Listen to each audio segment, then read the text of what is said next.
আসসালামু আলাইকুম রহমতুল্লাহি ওবরকাতুহু। সম্মানিত দর্শক, বিশ্ববিখ্যাত আন্তর্জাতিক গণমাধ্যম আল জাজিরা, সেই আল জাজিরার সঙ্গে জনাব সজীব ওয়াজেদ জয়ের একটি সাক্ষাৎকার এখন রীতিমতো viral, talk of the country. এবং সেই যে সাক্ষাৎকার, সেই সাক্ষাৎকারে তিনি যে সকল বক্তব্য দিয়েছেন সেগুলোর ভিডিও ক্লিপ, অডিও ক্লিপ, ছবি, এগুলোতে সামাজিক মাধ্যমে রীতিমতো ঝড় চলছে। প্রথমে দুই একজন ঠাট্টা করার চেষ্টা করেছিল, কিন্তু ৯৯% মানুষ জয়ের এই সাক্ষাৎকার আল জাজিরার সঙ্গে ইতিবাচকভাবে নিয়েছে।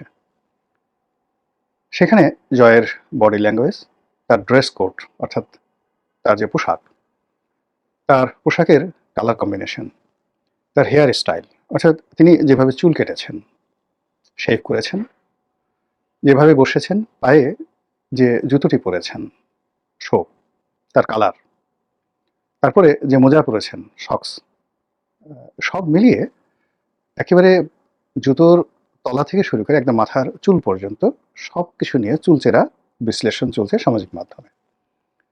অনেকে বলার চেষ্টা করছেন যে না, একটা অ্যাটিটিউড, বাপের ব্যাটা, নেতা হতো এরকমই হওয়া উচিত। তৃতীয় বিশ্বে তো এই ধরনের স্মার্ট লোক একজনও নেই। আমার কাছে মনে হতো যে কাতারের যে বর্তমান আমির, তিনি এই আমির হিসেবে দায়িত্ব পালন করার আগে কোট টাই পরে তিনি যে সকল ছবি তুলতেন, ঠিক সেখানে নিদারুণ একটা স্মার্টনেস ছিল। বারাক ওবামা, বিল ক্লিন্টন, তাদের পোশাক পরিচ্ছদে অসাধারণ স্মার্টনেস ছিল, দেখানো আছে।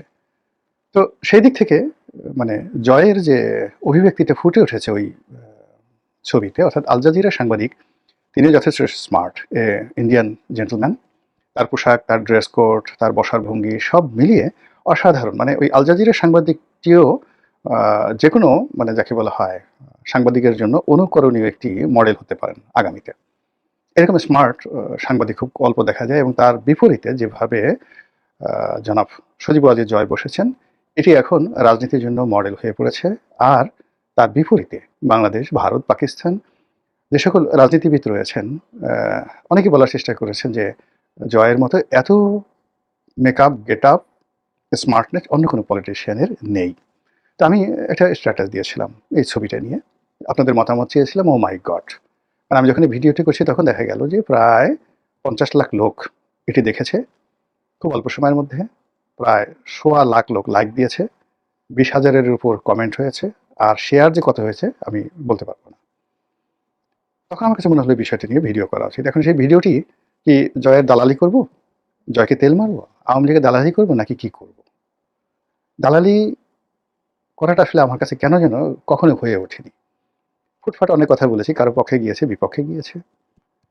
আর যে যার মতো করে এটাকে মূল্যায়ন করার চেষ্টা করেছে। তো কাজেই এই যে জয়ের যে সাক্ষাৎকার, সেই সাক্ষাৎকারের বিষয় নিয়ে, তার ছবি নিয়ে এই মুহূর্তে বাংলাদেশে এত মাতামাতি হচ্ছে কেন?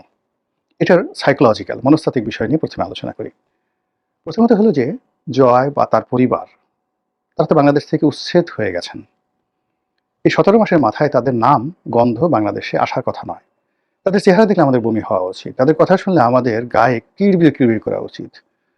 তাদের কথা যদি কেউ আমাদের সামনে বললে মানে মুহূর্তের মধ্যে আমাদের মুখ ফিরিয়ে নেওয়া উচিত। এই তো হওয়া উচিত। যে ন্যারেটিভ গত ১৭ মাসে আওয়ামী লীগের বিরুদ্ধে, শেখ হাসিনার বিরুদ্ধে, জয়ের বিরুদ্ধে তোলা হয়েছে, ১৫ লক্ষ কোটি টাকা পাচার করা হয়েছে, হাজার, হাজার মানুষ মেরে ফেলা হয়েছে, দেশের ১২টা বাজিয়ে দেওয়া হয়েছে। তো এই বাইরে তাদেরকে যারা পরাজিত করেছে তারা এখন রাষ্ট্র ক্ষমতায়। তো সেখানে তাদের নাম আসবে কেন? জয়কে নিয়ে এত মাতামাতি হবে কেন? এটার মনস্তাত্ত্বিক কারণ কি? কারণটা হলো প্রথমত, এখন যারা আছে তাদের ব্যাপারে জনগণ খুশি নন। ২ নম্বর হলো যে জনগণ এখন যারা আছেন তাদের কাছ থেকে যে আশা করেছেন, সেখানে বারবার আশাভঙ্গ হয়েছে তাদের। থার্ডলি হলো আগামীতে যাদের ক্ষমতা আসার সম্ভাবনা তৈরি হয়েছে, তাদের ব্যাপারেও জনগণ কোনো ভালো কিছু কল্পনা করতে পারছে না। তো এই ক্ষেত্রে মনের ঝাল মেটানোর জন্য, নিজেদের রাগ এবং ক্রোধ মানে দেখানোর জন্য তারা মডেল হিসেবে জয়কে সামনে নিয়ে আসছে। এটা যে শতভাগ জয়ের প্রতি তাদের কারো আনুগত্য আছে, প্রেম আছে, ভালোবাসা আছে, নট লাইক দ্যাট। মানে জয়কে সামনে এনে মানে প্রতিপক্ষকে তারা দমন করতে চাচ্ছে, প্রতিপক্ষের মনে ঈর্ষা তৈরি করতে চাচ্ছে। এটা একটা সাইকোলজিক্যাল ট্রিটমেন্ট।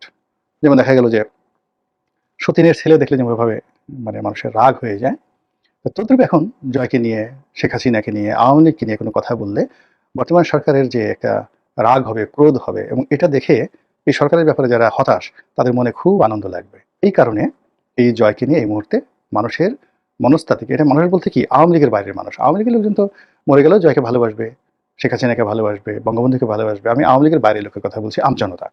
তো এই আমজনতা যে আধিক্যতা দেখাচ্ছে সেটা মূলত বর্তমান যারা আসছে এবং আগামীতে যাদের আসার সম্ভাবনা হয়েছে তাদের প্রতি মানুষের অবিশ্বাস, অনাস্থা, হতাশা ইত্যাদি থেকে এই জিনিসটি হচ্ছে। এটা হলো প্রথম একটা বিষয়। দ্বিতীয় যে বিষয়টি সেটা হলো আন্তর্জাতিক গণমাধ্যম কেন এখন জয়, শেখ হাসিনা, আওয়ামী লীগকে নিয়ে মাতামাতি করছে। সেটিও কিন্তু গুরুত্বপূর্ণ একটা বিষয় এবং এর পিছনে আন্তর্জাতিক রাজনীতি, তাদের যে থিম, তাদের যে চিন্তা চেতনা। আপনারা জানেন যে এই আল জাজিরাই কিন্তু একটা সময় প্রাইম মিনিস্টার্স মেন করেছিল। তো প্রধানমন্ত্রীর কাছের লোক এবং একাধিকবার আওয়ামী লীগ সরকারের বিরুদ্ধে তারা বিভিন্ন প্রতিবেদন প্রকাশ করে হইচই ফেলে দিয়েছিল এবং শেখ হাসিনাকে যথেষ্ট বিব্রতকর অবস্থায় পড়তে হয়েছে। তো সেই আল জাজিরা কেন এখন ডক্টর মোহাম্মদ ইউনূসের পিছনে লেগেছে?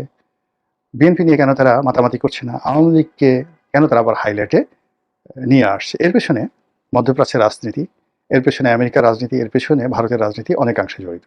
থার্ডলি, এই সাক্ষাৎকারে কতগুলো পয়েন্ট সামনে এসেছে।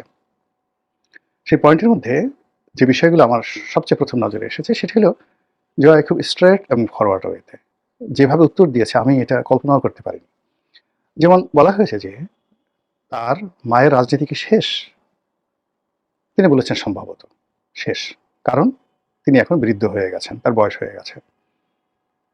এই যে সাহস, এই শক্তি, এই কথাটি যদি জনাব তারেক রহমান সাহেব 2018 সনে বলতে পারতেন জয়ের মতো করে, তাহলে বেগম খালেদা জিয়ার জন্য অনেক ভালো হতো এবং তাকে সম্ভবত জেলে যেতে হতো না।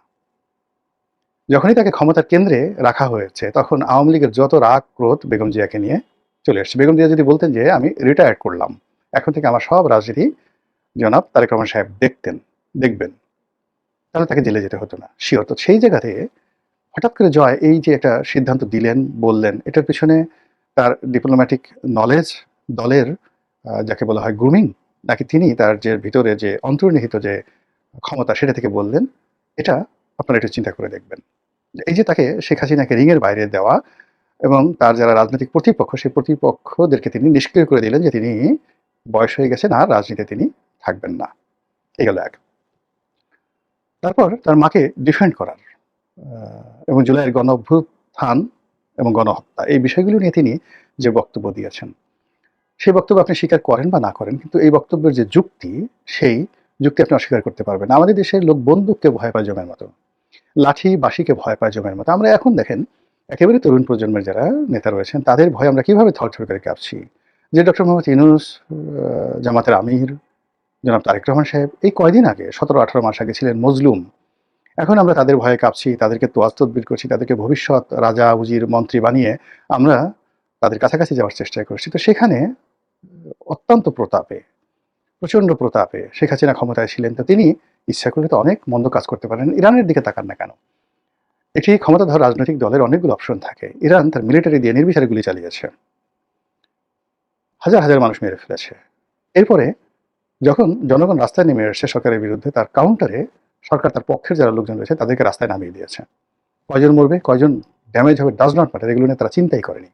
সমস্ত দেশ ব্ল্যাক আউট করে দিয়ে তারা সেই কাজগুলো করেছে, ফলে সারা বিশ্ব স্টপ হয়ে গেছে, চক্রান্তকারী স্টপ হয়ে গেছে এবং ইরান এখন নিয়ন্ত্রিত একটি রাষ্ট্র। তো সেই কাজটি কেন শেখ হাসিনা পারবেন না? তার তো লোকজনের অভাব ছিল না, তারপরে তার পুলিশে, তার সেনাবাহিনীতে তার অনুগত লোকের অভাব ছিল না, কেন তিনি সেই কাজটি করেনি? সেটিকে পয়েন্ট আউট করার চেষ্টা করেছেন যে তিনি এটা চাননি। তিনি যদি করতে চাইতেন তাহলে তিনি এখন ক্ষমতায় থাকতেন। এর চেয়ে সহজ সরল বাংলায় আর কোনো উত্তর হতে পারে না এবং কথাটি তিনি ইংরেজিতে বলতে গিয়ে যে শব্দ চয়ন করেছেন এবং যেভাবে তার চোয়ালকে তিনি দৃঢ় করেছেন এবং তিনি যখন সে সাংবাদিকের সঙ্গে কথা বলছিলেন তখন তার ডান হাতটি যেভাবে উঠেছিল তিনি তার 5টি আঙ্গুল স্বাভাবিকভাবে রেখে তিনি তাকে বোঝানোর চেষ্টা করেছিলেন হাত নেড়ে নেড়ে। কিন্তু যখন তার এই মায়ের এই প্রসঙ্গটি আসলো তখন মুহূর্তের মধ্যে তিনি যাকে বলা হয় দৃঢ় হয়ে গেলেন, স্বাধীনচেতা হয়ে গেলেন। বাঘের গর্জনের মতো তিনি গর্জন দেওয়ার চেষ্টা করলেন এবং যেভাবে বাঘ শিকার করার সময় হঠাৎ করে তার থাবার মধ্যে থেকে নখগুলো বের করে নিয়ে আসে, ঠিক সেইভাবে তিনি তার 5টি আঙ্গুলের মধ্যে 4টি আঙ্গুলকে মুষ্টিবদ্ধ করে তার যে তর্জনী, সেই তর্জনীটিকে তিনি উঁচিয়ে পয়েন্ট আউট করলেন, যেটাকে আমরা মানে ইংরেজিতে যেটিকে বলি পয়েন্ট ম্যান। ওই আঙ্গুলকে বলা হয় পয়েন্ট ম্যান। আমরা ছোটবেলায় একটা কবিতা পড়েছি না, where is a Thumbkin, where is a Thumbkin, here am, how to does are very good. এরকম একটা কবিতা বলছি না? তো বুড়ো আঙ্গুল এটাকে থামকিন, আর ওটাকে বলা হয় পয়েন্ট ম্যান। আপনি যখন কোনো একটা জিনিস সুনির্দিষ্ট করে পয়েন্ট আউট করতে চান, চোখে আঙুল দিয়ে দেখিয়ে দিতে চান, কাউকে খোঁচা দিতে চান, কানে আঙুল দিতে চান, তখন আপনি যে আঙুলটি ব্যবহার করেন সেটিকে বলা হয় পয়েন্ট ম্যান। এবং ঠিক ওই জায়গাটাতে এই পয়েন্ট ম্যান দিয়েই কিন্তু বন্দুকের ট্রিগার টিপে এই আঙ্গুল উঁচিয়ে মানুষকে ধমক দেওয়া হয়, এই আঙ্গুল উঁচিয়ে মানুষকে ডাকা হয়। কেমন? আপনি দেখেন কাউকে যদি কোনো প্রিয়সীকে বা প্রিয়জনকে যখন আপনি কাছে ডেকে আনবেন, তখন কোন আঙ্গুল বাঁকা করে আপনি ডাকবেন? কেমন? আর কোন আঙ্গুল দিয়ে আপনি ঘি উঠাবেন? এই পয়েন্ট ম্যান দিয়ে। তো within few second Tarique Rahman সাহেব যে কাজটি কোনোদিন করেননি, সেই কাজটি জয় করেছেন। উইদিন ফিউ সেকেন্ড তিনি তার 4টি আঙ্গুলকে একেবারে মুষ্টিবদ্ধ করে একটি আঙ্গুলকে তিনি পয়েন্ট আউট করেছেন এবং সুনির্দিষ্ট করে সেই মানুষকে যেভাবে বলেছেন, সেই আল জাজিরার যে সাংবাদিক তিনি রীতিমতো থতমত খেয়ে গেছেন, বেকুব হয়ে গেছেন। আর এই বিষয়টি সাধারণ মানুষ কিন্তু লুফিয়ে নিয়েছে এবং এটার মধ্যেই তারা একজন স্টেটসম্যান, এই জয়ের স্টেটসম্যান এই যোগ্যতাটা খুঁজে পেয়েছেন। জয়ের মধ্যে যে সুপ্ত প্রতিভা আছে, তার মধ্যে যে ন্যাচারাল লিডারশিপ কোয়ালিটি রয়েছে, এবং সেই ন্যাচারাল লিডারশিপ কোয়ালিটির কারণে যে কোনো পরিবেশ পরিস্থিতিতে তিনি প্রকৃতিগতভাবে যে রেসপন্ড করতে পারেন, তাকে যে শিখিয়ে দিতে হয় না, তাকে যে বলে দিতে হয় না, তার ভিতর থেকে অন্তর্নিহিত শক্তিগুলো যে বের হয়ে এসে শব্দ তৈরি করে, তাল তৈরি করে, লয় তৈরি করে, ছন্দ তৈরি করে, এটি এই সাক্ষাৎকারে ফুটে উঠেছে বলে আওয়ামী লীগের লোকজন মহা খুশি। আর আমজনতা তারাও এটাকে অস্বীকার করতে পারছেন না। এরপর হলো তার যে একটা সুন্দর শরীর আছে, লম্বা শরীর আছে, পোশাক আশাক পরলে যে তাকে ভালো লাগে, আর তিনি পোশাক আশাক কেনার সময়, বানানোর সময় তিনি যে কালার ম্যাচ করতে পারেন, পছন্দ করতে পারেন, আবার এগুলো পরার পর তার যে ফিটিং ভালো হয়, কুঁচকে থাকে না, যেখানে সেখানে কুঁচকে থাকে না। তার জুতোটা মানে তার মুখের সঙ্গে মেলে না। অনেকে দেখবেন যে মুখ গোলগাল, জুতো পরছে লম্বা। অনেকের মুখ দেখবেন যে লম্বা, জুতো পরছে গোলগাল। ঢাউস আকৃতির একটা জুতো পরেছে। জুতো পরেছে তো আম সেই বিভিন্ন রং-বেরঙের সাদা জুতো পরেছে, লাল জুতো পরেছে। আ মানে বিশ্রী রকম দেখতে। হ্যাঁ? যেগুলো নিয়ে গান আছে। মানে দাদাবাবু যায়, লাল জুতো পায়, দিদিরে সব কি যেন একটা গান আছে না? তাকিয়ে থাকে। এরকম অদ্ভুত, অদ্ভুত জিনিসগুলো অনেকের দেখবে। তো সেই দিক থেকে জয়ের যে ড্রেস কোড, সে যেভাবে বসেছেন, যেভাবে পায়ের উপর পা তুলেছেন ক্রস লেগ, পায়ের উপর পা তোলার পরে বেশিরভাগ লোকের দেখবেন যে সে যে সক্স পরেছে, মোজাটা পরেছে, অনেক সময় শর্ট মোজা পরে পায়ের একটা অংশ দেখা যায়, গোড়ালির একটা অংশ দেখা যায়, লোম-টোম বের হয়ে থাকে। ভীষণ রকম বিশ্রী লাগে। তো সেই দিক থেকে তার ওই যে ক্রস লেগ করার ফলে যে পরিমাণ প্যান্ট উঠেছে, তার সঙ্গে, সঙ্গে তার সক্স সেটা ঢেকে দিয়েছে। আর সে যেভাবে লম্বা শরীর, সেই লম্বা শরীরের সঙ্গে তার জুতার যে আকৃতি, তার যে ডিজাইন, এই পুরো জিনিসটা এমনভাবে ম্যাচ করেছে।